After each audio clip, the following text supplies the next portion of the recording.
Dirty Old Town is a reclaimed, recycled, upcycled, reused timber and steel business that runs wholly and solely out of Eureka by my wife and I, Helene.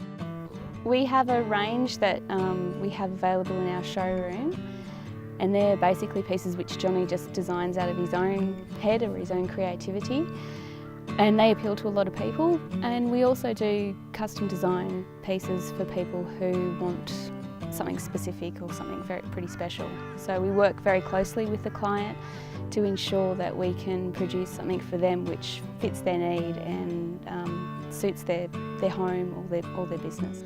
The way I design a piece or put a piece together is all determined by the timber or the client, and where it's from too. If it's really dirty and industrial, and I try and keep it as industrial as I can. So it's determined by the materials that we get.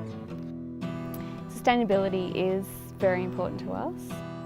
Most of the timber that we use probably would have been grown and milled in this area sort of 100, 150 years ago, then made into a building, then deconstructed.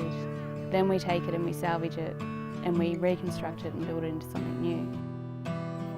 I wanted to take something that was filthy and dirty and really turn that into something beautiful. That's why I use recycled timbers, because and timber doesn't grow the same way as it did years ago. Timbers grow so much faster now, especially what's mass produced. So I liked slow grown timbers, and I could only get that grain out of recycled timbers. And I think, people say walls can talk, and so a lot of our dining tables used to be walls, and floors can talk, and a lot of our dining tables used to be floors. And there's so much that goes on around a dining table. There's, celebrations, there's grievances, there's, arguments, there's happy times, there's the whole lot goes on around a dining table.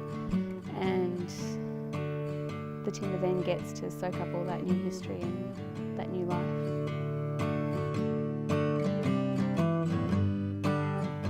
Yeah, I believe in making pieces that are going to last, and they're going to last in generations, and they're going to be passed down, or who knows, maybe not to their kids, but their grandkids when they come back in vogue again, if they ever go out of style. I want something definitely to be an heirloom, to be passed on.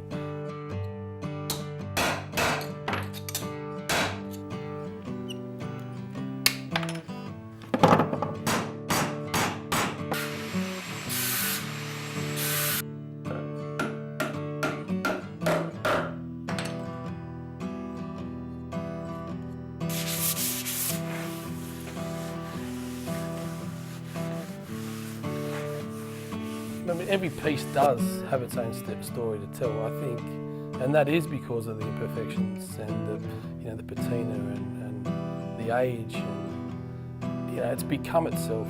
Like an old tattooed sailor. The stories that his body tells.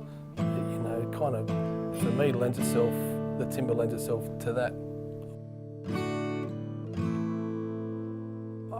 I think that's pretty humbling, considering the timber might be 100-year-old and I'm only 85.